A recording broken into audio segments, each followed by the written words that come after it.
Welcome to the haunting of the paranormally possessed. Today I review Insidious.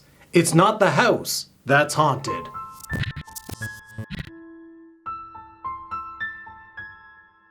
Written by Leigh Whannell, directed by James Wan, starring Patrick Wilson, Rose Byrne, Angus Sampson, Leigh Whannell, and Lin Shaye. Insidious is about a family who appears to be tormented in a haunted house. Their son falls into a coma, and then later on it's revealed that the house is not haunted, but instead their son. They call in Elise, who is an expert in paranormal activities, to try and figure out why their son is haunted and how they can stop this. Insidious is one of those films that manages to tell a story through their cinematography, score, and lighting. I absolutely loved how this story presented itself and how director James Wan shot this film. You're following the characters through the house, you're getting these long takes that is building tension in the film to create those scares that the audience is looking for. On top of that, it was accompanied by a great score. This film will give you goosebumps because you're seeing what's happening. On top of that, as you listen to every Foley effect, as you listen to every sound that's happening on screen,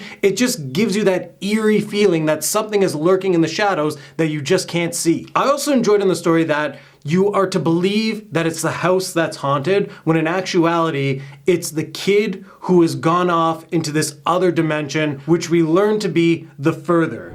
The further is a world far beyond our own, yet it's all around us.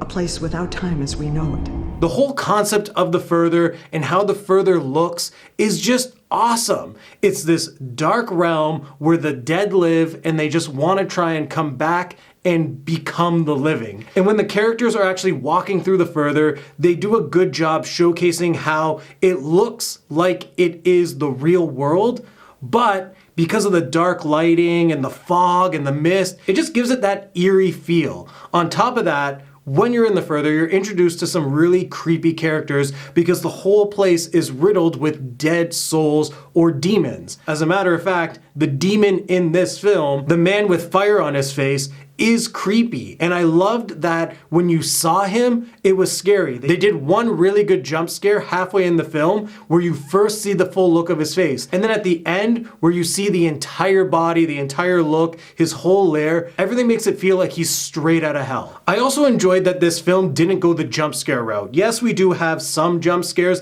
and they're well utilized. This film was more built up off of tension, where our main character, Renee, is trying to figure out what's happening in the house as her son is in a coma. When you learn about the truth that the house isn't haunted, it's actually a really good twist because you actually don't expect it. On top of that, every character in this film was well developed. I loved the backstory, I loved how the characters grew, and most importantly, I liked how they all delivered their lines. Everything was believable, especially Lin Shaye. Lin Shaye did an amazing job playing the medium Elise. She nailed this role. What was nice about how this film built its tension is it had you looking at one scene, someone would be in it in the background, and then instantly they would be gone. They did a lot of camera tricks, and I think James Wan did a great job using the cinematography to his advantage by not over scaring the audience with jump scares, but rather having subtleties in the background. Being that this is the first of its franchise, there isn't a lot of negative aspects I could find in this film. I thoroughly enjoyed it from beginning to end. It's a great story with great characters,